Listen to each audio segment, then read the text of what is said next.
কিন্তু আশ্চর্য কি, যে পুলিশ ভাঙচুরে নিষ্ক্রিয় সে পুলিশ সমর্থনকারীদের মিছিল করতে দেবে। সেটা আমি কালকে অনুষ্ঠানে বলেছি এই কথা। তার কি অধিকার আছে? আমি যদি মিছিল করি, পুলিশের কি অধিকার আছে তাকে বন্ধ করা? কি অধিকার মুখ্যমন্ত্রীর আছে যে বলতে পারে ধর্মঘট করা যাবে না? আমরা ঠিক সেই সময়ে এমার্জেন্সি রুম ভাঙা এবং ভাঙ পেছন থেকে বলা, সেমিনার রুমে চল, সেমিনার রুমে চল, রাম বামের চক্রান্ত, মানে সবাই কি স্বার্থটা কার থাকতে পারে? যুক্ত হয়ে যুক্তিতে বুঝতে হবে কার স্বার্থ থাকতে পারে। যে অধ্যক্ষ শাসক দলের ঘনিষ্ঠ হয়েছিল তার স্বার্থ নাকি অন্যদের স্বার্থ? অন্যদের স্বার্থ কিসের জন্য এখানে হয়? ধর্ণামঞ্চ ভাঙার স্বার্থ কার?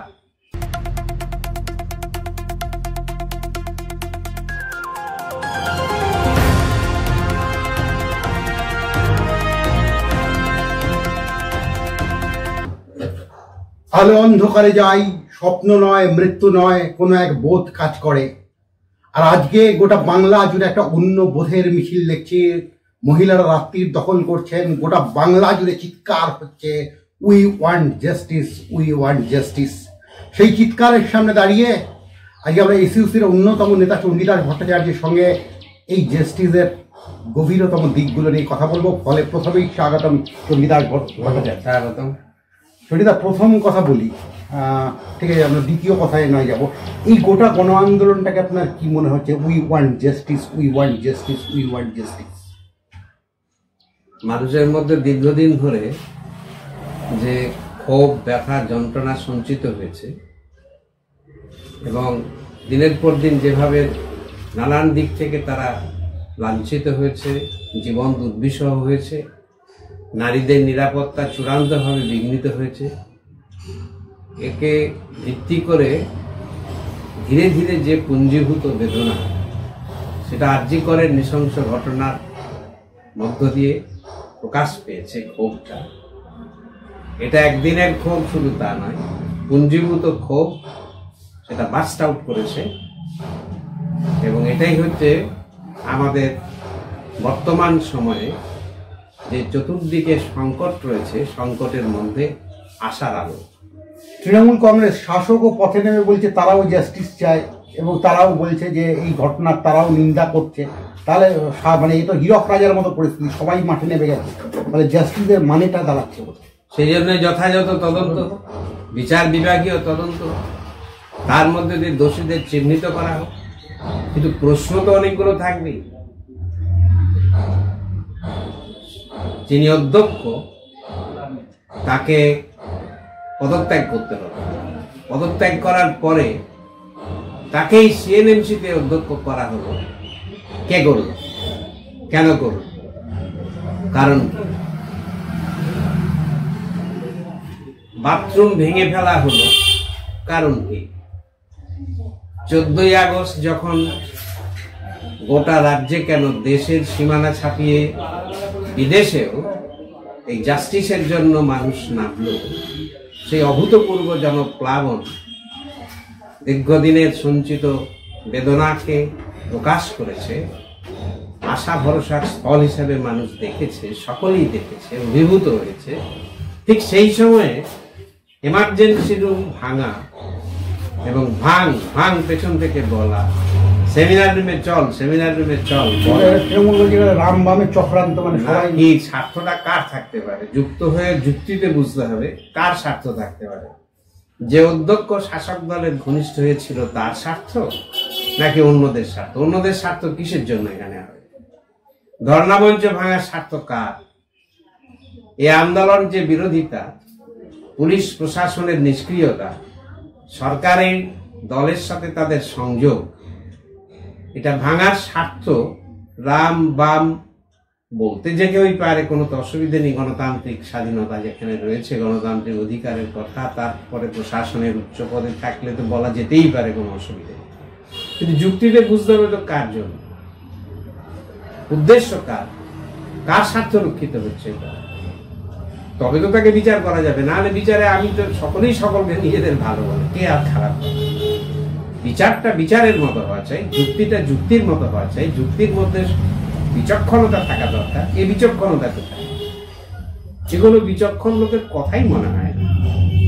প্রশ্নটা বিচক্ষণতার প্রশ্ন নিয়ে অবশ্যই যাবো, তার আগে বলবো এই যে এসইউসি এই আন্দোলনের ওপর হঠাৎ করে একটা বন্ধ চাপিয়ে দিল এবং দেখা গেল সেই বন্ধটা সফল হলো না, এটা কি আপনি মনে করছেন যে জনগণের উপর একটা বন্ধ আপনারা চাপিয়ে দিলেন? শুনুন, যে ঘটনা ঘটেছে তার বিরুদ্ধে ডাক্তার, ছাত্র, নার্স, স্বাস্থ্যকর্মী তারা সম্মিলিতভাবে দলমতের ঊর্ধ্বে উঠে আন্দোলন করছে। সে আন্দোলনকে আমরা মনে করি তার মধ্যে আমাদের রাজনৈতিক দৃষ্টিভঙ্গি চাই থাক, সে আন্দোলনের মধ্যে প্রবেশ করা, সে আন্দোলনের মধ্যে গিয়ে একটা রাজনৈতিক কিছু কর্মসূচি নেওয়া এবং সেখানে হাসপাতালের গেটে যাওয়া, এগুলোকে আমরা যথাযথ মনে করি না। আবার একথা ঠিক, যে ধরনের নৃশংসতা ঘটেছে সেই নৃশংসতা নির্ভয়াকাণ্ডের কথাকে মনে করিয়ে দেয় আরজি করের মধ্যে ঘটে ওঠা 2001 সালে সৌমিত্র বিশ্বাসের কথা মনে করিয়ে দেয়। এরকম আর অনেক বিভৎস ঘটনা, তার বিরুদ্ধে প্রতিবাদকে আমরা রেজিস্টার করেছি। বিশেষ করে যখন 14ই আগস্ট রাতে যে হামলা হলো, এটা একেবারে গোটা বিশ্বকে আলোড়িত করেছে। তার বিরুদ্ধে প্রোটেস্টকে আমরা রেজিস্টার করেছি তৎক্ষণাৎ। সেই প্রোটেস্টের জন্যই মানুষের কাছে আবেদন করেছি, জনসাধারণ তারা নিজ নিজ ক্ষেত্রে সাধারণ ধর্মঘট পালন করুক।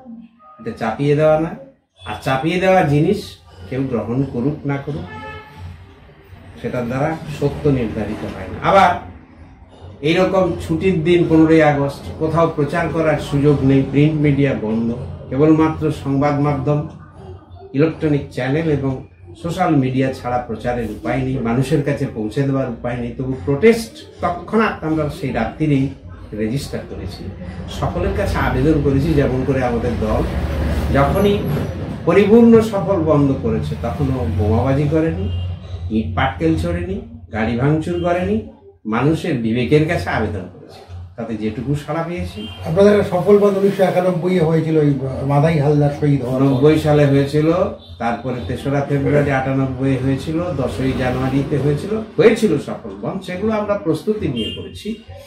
এটা তাৎক্ষণিক প্রোটেস্ট রেজিস্টার করা এবং সেটা জনসাধারণের কাছে আবেদন করা।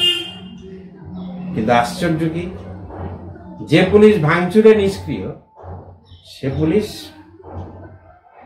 সমর্থনকারীদের মিছিল করতে দেবে। সেটা আমি কালকে অনুষ্ঠানে বলেছি এই কথা। তার কি অধিকার আছে? আমি যদি মিছিল করি, পুলিশের কি অধিকার আছে তাকে বন্ধ করা? কি অধিকার মুখ্যমন্ত্রীর আছে যে বলতে পারে ধর্মঘট করা যাবে না, আমরা ধর্মঘট বন্ধ করে দিয়েছি? গণতন্ত্রের কণ্ঠস্বর। কি অধিকার আছে সরকারি কর্মচারীদের বেতন কেটে দেবো? কার কণ্ঠস্বর? এটা তো আজকে না, দীর্ঘদিন ধরে বামপন্থী ট্রেড ইউনিয়নরা, বামপন্থী ট্রেড ইউনিয়ন করুক, বামপন্থী সরকার করুক, কংগ্রেস করুক কি বিজেপি করুক, এর মধ্যে কোথায় গণতান্ত্রিক আন্দোলন মূল্যবোধ কোথায়?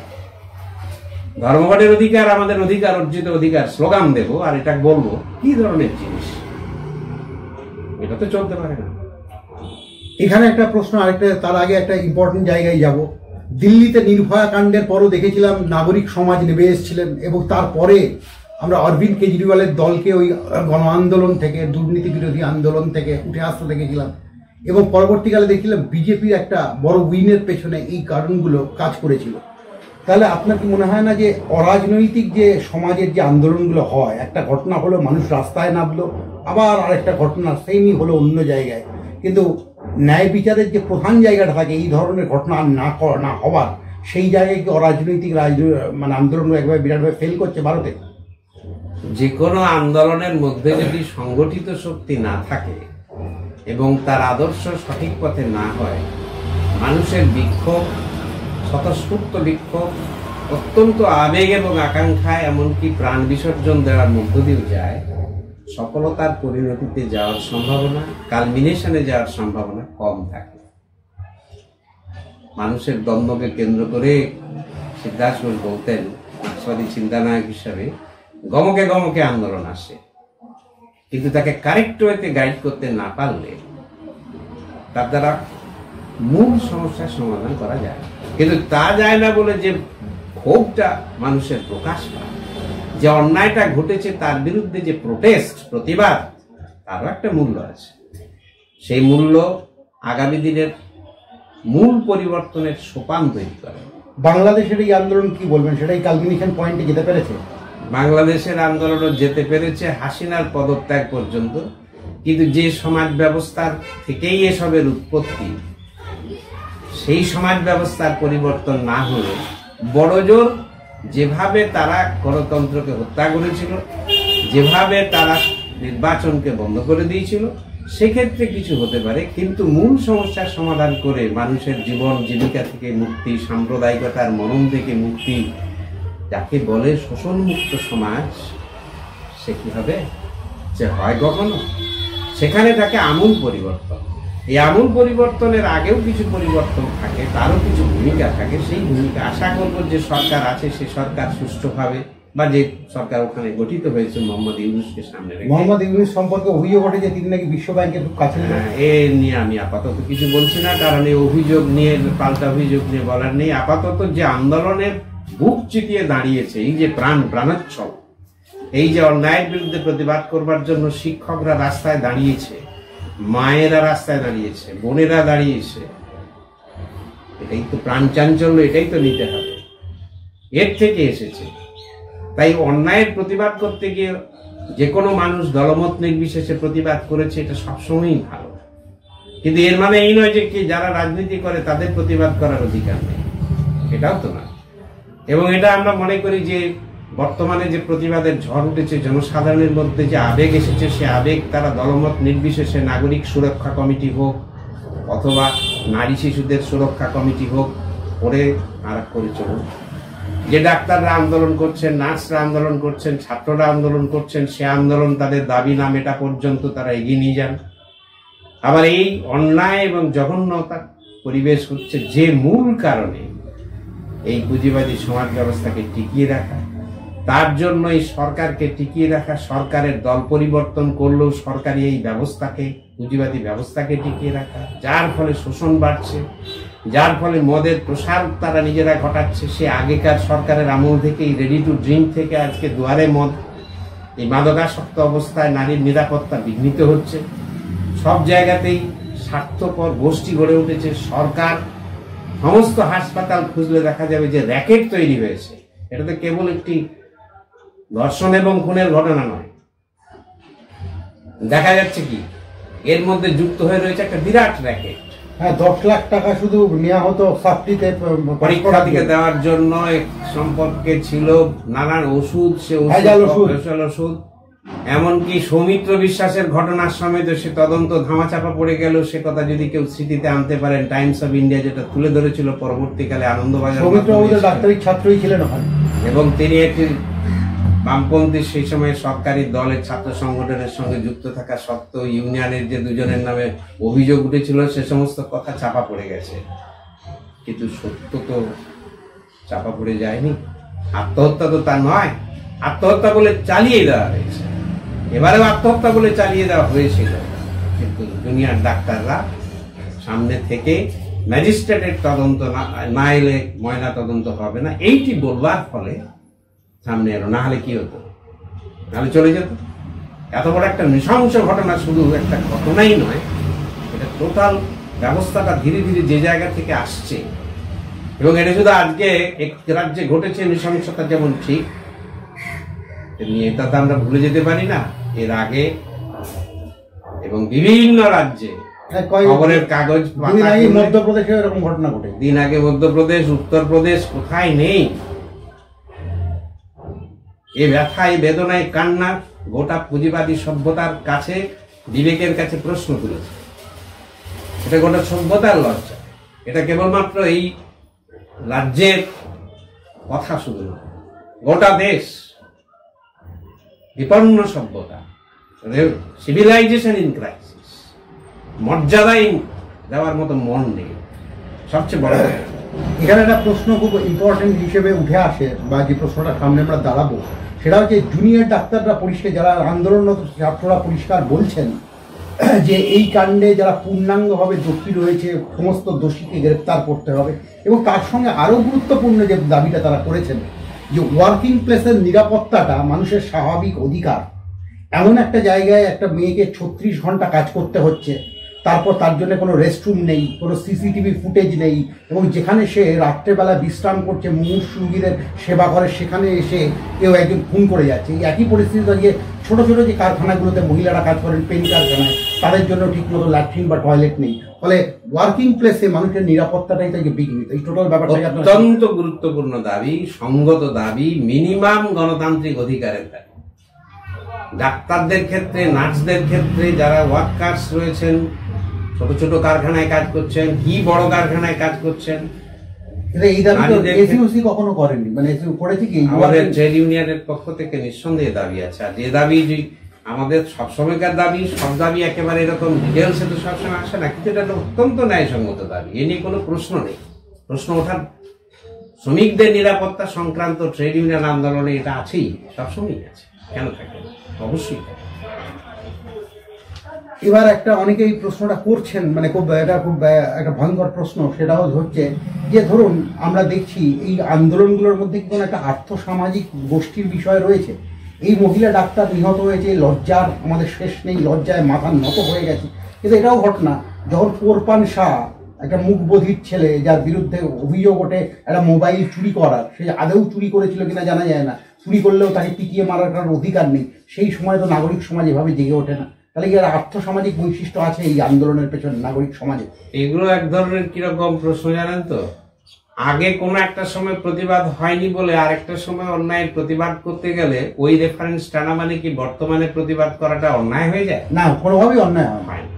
দ্বিতীয়ত হচ্ছে আর্থসামাজিক আছে কি নেই, এর মধ্যে থেকে কে সুবিধা আদায় করে নিল না নিল, এটা বিচার বড় কথা, নাকি অন্যায়ের বিরুদ্ধে প্রতিবাদের যে আলো জ্বলেছে সেটাই বড় কথা? আমি একজন সাহিত্যিকের একটা কথা বলি, আমাদের বাংলার অত্যন্ত স্বনামধন্য সাহিত্যিক শরৎচন্দ্র চট্টোপাধ্যায়, তিনি বলেছিলেন, মশাল যখন জ্বলে অন্ধকারের বুক বিদীর্ণ করে সে আলো দেয়, সে আলো হয়ে যাবে মিথ্যে, আর কোথায় ন্যাকড়া পোড়ার একটু গন্ধ হবে তাই হয়ে যাবে সত্য।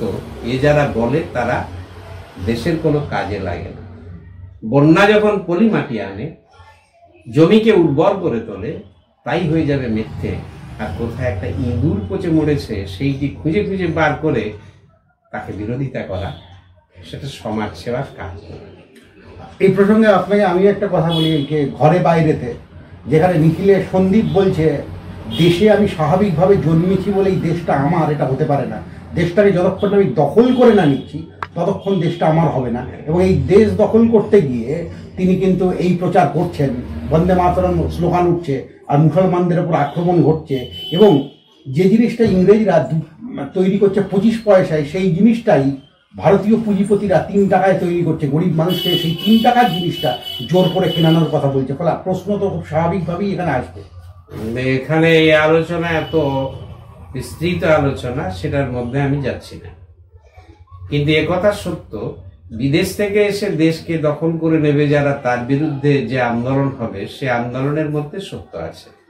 সে আন্দোলন কিভাবে হবে, সে পথ সংক্রান্ত নানান প্রশ্ন সে যুগে ছিল।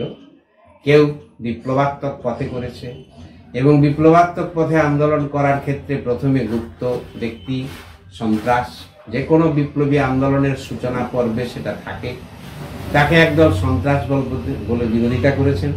আমাদের দেশের কিছু বড় মানুষও বিরোধিতা করেছেন, নাম করলে সেটা একটা বিস্তৃত আলোচনা, সেটা একটা আলাদা আলোচনার বিষয়। আবার তার মধ্য দিয়ে যে বিষ উপচে উঠেছে, এবং যেটা ধীরে ধীরে ভারতবর্ষের স্বাধীনতা আন্দোলনের বিপ্লবী ধারাকে এগিয়ে নিয়ে গিয়েছে, যার ফলে 42-এর অগাস্ট আন্দোলন, নৌ বিদ্রোহ ধীরে ধীরে রূপ পেতে চেয়েছে একদল যারা খানিকটা মনে করতেন বিশ্ব মানবতার চিন্তা, বিশ্ব মানবতা এই চিন্তা কাজ করত। কিন্তু এখানে নেতাজি সুভাষচন্দ্র বসুর নামই বলি, আমার নাম নিয়ে তো বললে ঠিক হবে না। তিনি বলেছিলেন, যতক্ষণ পর্যন্ত কোনো একটা দেশ আরেকটা দেশের অধীনে থাকবে ততদিন পর্যন্ত বিশ্ব মানবতা ভাই ভাই হবে না। তাই প্রথম দরকার সকলের স্বাধীনতা, তবেই তো হবে বিশ্ব মানবতা। এই জায়গাতে কিছু পার্থক্য ছিল, মতের আদর্শের পার্থক্য ছিল, এইটুকু বলছি। কারণ ঘরে বাইরে তার সঙ্গে যুক্ত হয়ে পথের দাবি, আমাদের দেশের স্বাধীনতা আন্দোলন, তার বিপ্লবী ধারা, আপসহীন ধারা, এ নিয়ে বহু প্রশ্ন। এখানে সকলেই বড় মানুষ, তাদের নিয়ে আলোচনা করতে গেলে অন্য পরিসর প্রয়োজন। আপনি খুব পলিটিক্যাল কারেক্ট থাকলেন এখানে, ঠিক আছে। আমরা একটা অন্য জায়গায় যাই। একটা দাবি, পপুলার দাবি উঠে আসছে যে এই ধরনের অপরাধ যারা করেন, মানে রেপ যারা করেন, খুন যারা করেন, তাদের ফাঁসি দিলেই কি সমস্যার সমাধান হয়ে যায়? আপনারা কি মনে করেন? আমরা বলি কঠোরতম শাস্তি দেওয়া হবে, এটা সবসময় দৃষ্টান্তমূলক শাস্তি দেওয়া হবে, এটা ঠিক। ফাঁসি দেওয়া হবে কি হবে না বিতর্কিত বিষয়, সেটাও আমি এখন বলছি না, কিন্তু কঠোরতম শাস্তি।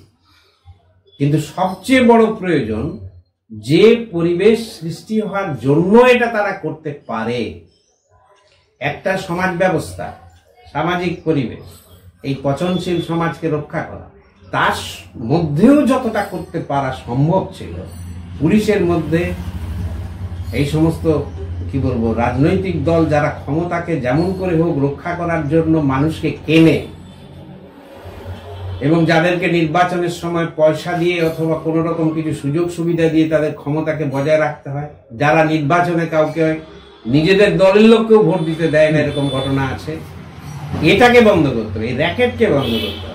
এই র্যাকেট পুঁজিবাদের অন্যতম একটা জায়গা আছে, তার মধ্যেও তো কিছু করা যায় না, তার মধ্যেও একেবারে কিছু করা যায় না।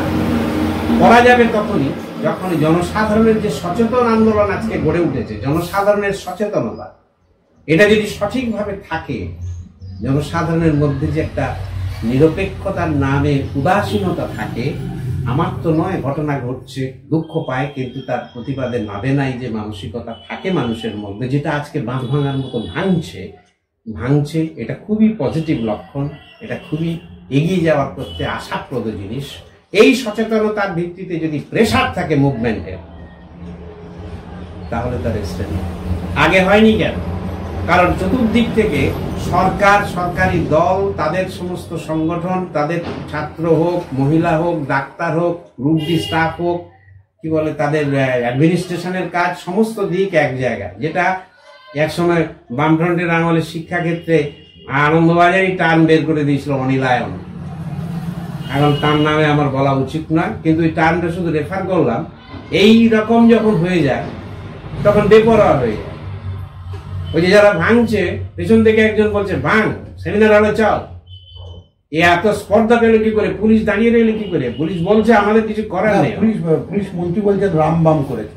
রামবাম, আচ্ছা সে তো বলা যেতে পারে, আমি এখন কারণ নামে বলে দিলাম করেছে, করবে কেন সেটা তো বলতে হবে। রামবামের করে লাভ কি? যেটা করেছে সেটা তদন্ত সঠিকভাবে হোক। ওই ঘটনাটাও প্রমাণ হচ্ছে যে আরজি করে কারণ নিরাপত্তা নেই। নিরাপত্তা থাকলে নিশ্চয়ই মানুষের নিরাপত্তার আরজি করে নেই, তার যেমন দরকার সব হাসপাতালের ক্ষেত্রে দরকার, যেসব জায়গায় কাজ করছেন মহিলা দরকার, পুরুষেরও স্বাধীনতা দরকার। তাই আমি বলি জাস্টিস ফর আরজি কর, justice for all the women, all the children, justice for all the people of our country. এইখানে একটা একটু অপ্রিয় জায়গায় যাচ্ছি, এইখানে একটা নারীবাদী অ্যাঙ্গেল অনেকেই আন্দোলনের মধ্যে খুঁজে পাওয়ার চেষ্টা করছেন, মহিলাদের পোশাকের স্বাধীনতা ইত্যাদি, এরকম কোন অ্যাঙ্গেল কি আন্দোলনে আছে? একদম অন্যায় অন্যায়, অন্যায়ের বিরুদ্ধে প্রতিবাদ, সেখানে আর কিছু খুঁজতে যাওয়া ঠিক হবে। আজকের অন্যায়ের বিরুদ্ধে প্রতিবাদের দ্বারাই আমরা মনে করি প্রত্যেকটি মানুষের মনুষ্যত্ব জ্বলে ওঠে। একদম, সেখানে অন্য কিছু বিষয় দেখা উচিত নয়। ওই প্রতিবাদ যদি হতে থাকে ওগুলো মুছে যাবে।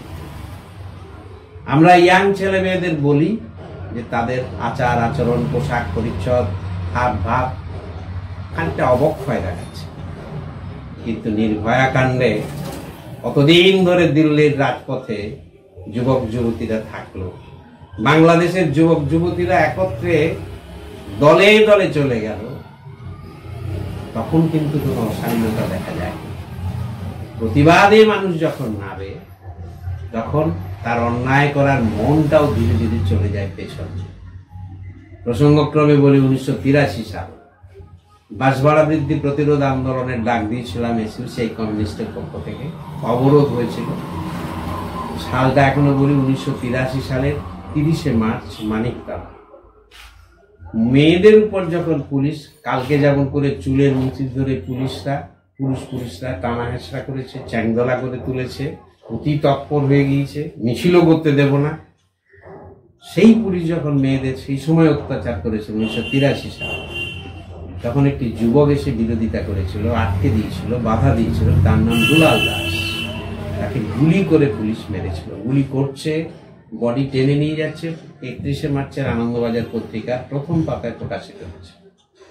সেই প্রসঙ্গে আমরা বলেছিলাম শিবদাস ঘোষের শিক্ষা মার্ক্সবাদের শিক্ষা। বলেছিলাম যতদিন সে সমাজ, পুলিশ বলল সমাজ বিরোধী ছিল, আমরা প্রশ্ন করেছিলাম যতদিন সে সমাজ বিরোধী ছিল এবং সমাজ বিরোধী কার্যকলাপ করেছে পুলিশ তাকে ধরেনি, মারেনি। যে মুহূর্তে তার সমাজ বিরোধী মন পেছনে চলে গিয়েছে, অন্যায়ের প্রতিবাদ করবার মনটা জেগে উঠেছে, পুলিশ গুলি করেছে তখন। সমাজ বিরোধী কে?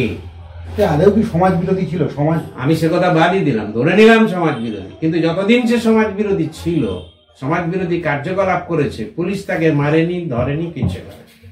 কারণ পুলিশের সঙ্গে যোগসাজশ থাকে, এটা সকলেই জানে।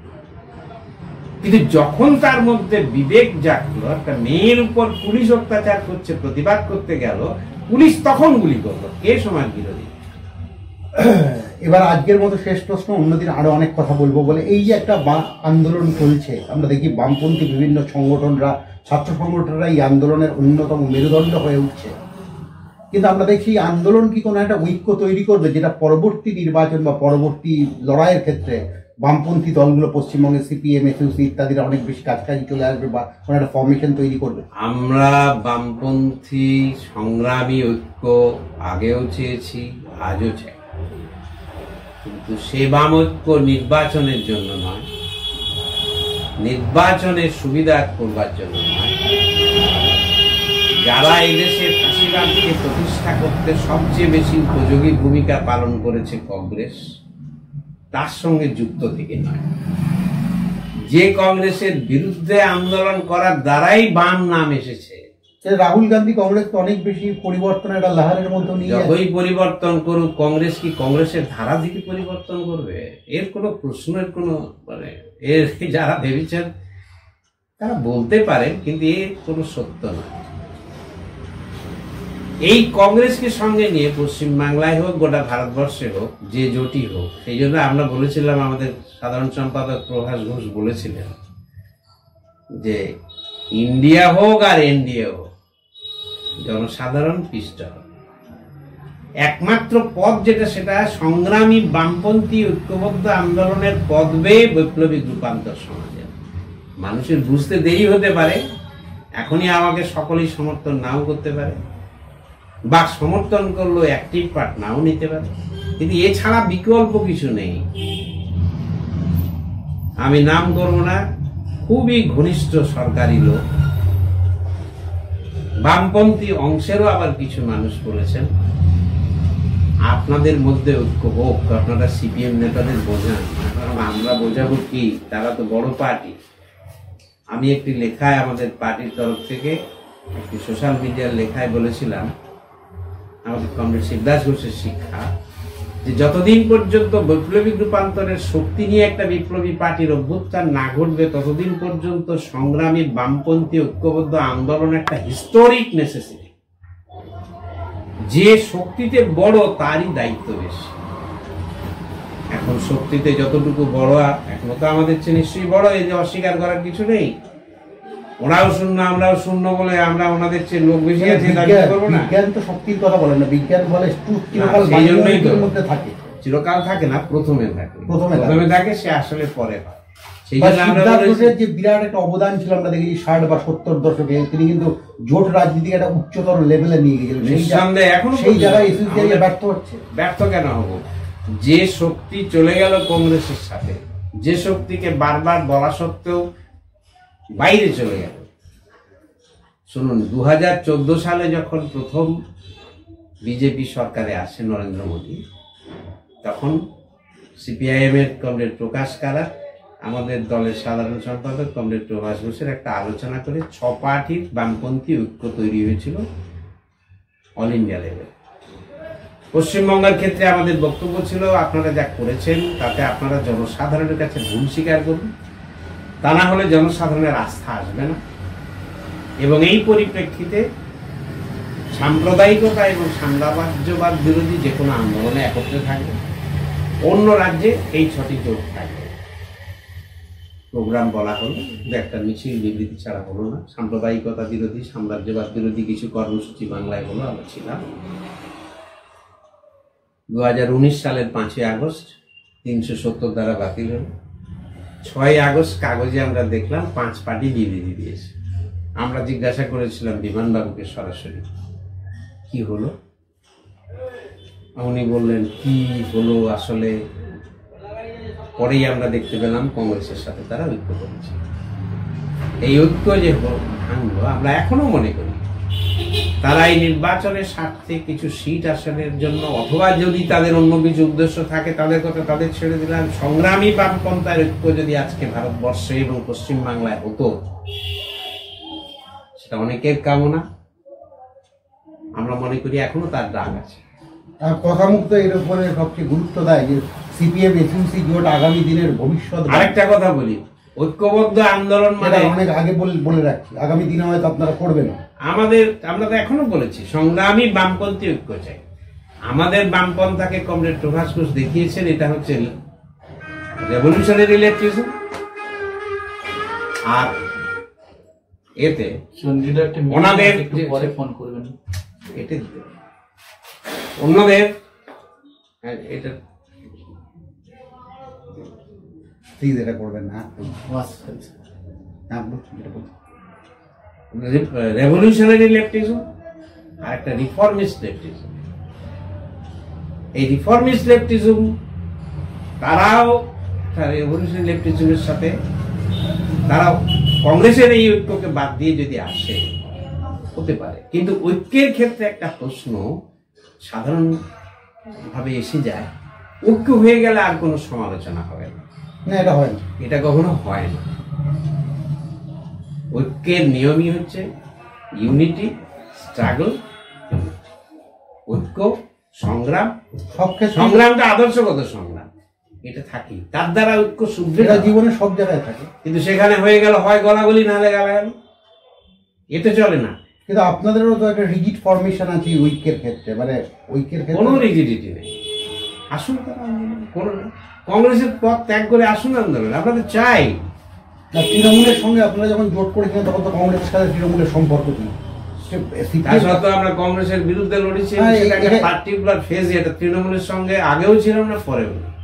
এই ক্ষেত্রে আপনারাও কংগ্রেসের বিরুদ্ধে লড়বেন, ঐক্য হলো না। এক্ষেত্রে সেই অবস্থাতে এসে দাঁড়ায়নি। যেটা নন্দীগ্রাম আন্দোলনের পরিপ্রেক্ষিতে যা সত্য সেটা আরেক জায়গায় ঢুকিয়ে দিলে হবে? এখন তো সেই সত্যের প্রশ্ন নেই। এখন কিসের জন্য? আর গিয়েছেন তো ঐক্যের জন্য, আর ঐক্য ভেঙে গিয়েছেন। তুলনা তো এক হয় না, ওনারা তো ঐক্য ভেঙে চলে গেলেন, কথাও বললেন না, প্রয়োজনও ফিল করলেন না। কালকের সাধারণ ধর্মঘট জনসাধারণ যতটুকু করেছেন আমরা অভিনন্দন করেছি। একে আরএসপি দল সমর্থন করেছেন, মনোজ ভট্টাচার্যকে আমি নিজে অভিনন্দন জানাচ্ছি। কেউ করতে পারেন, নাও করতে পারেন, সেটা নিয়ে আমাদের বক্তব্য নেই। আমরা জনসাধারণের কাছে আমাদের প্রোটেস্ট রেজিস্টার করেছি। ডাক্তারদের নার্সদের আন্দোলনের সঙ্গে কে যুক্ত করি, এটা অন্যায়ের প্রতিবাদ, সেটা আমরা রেজিস্টার করেছি। মানুষের মধ্যে তাকে নিয়ে যাওয়ার আমাদের যা রাজনৈতিক শক্তি এবং আমাদের যে রাজনৈতিক আদর্শ তার ভিত্তিতে আমরা করছি। যে এই ঐক্যবদ্ধ আন্দোলন চাই, হোক চাই, কিন্তু সেটা আদর্শের বিনিময়।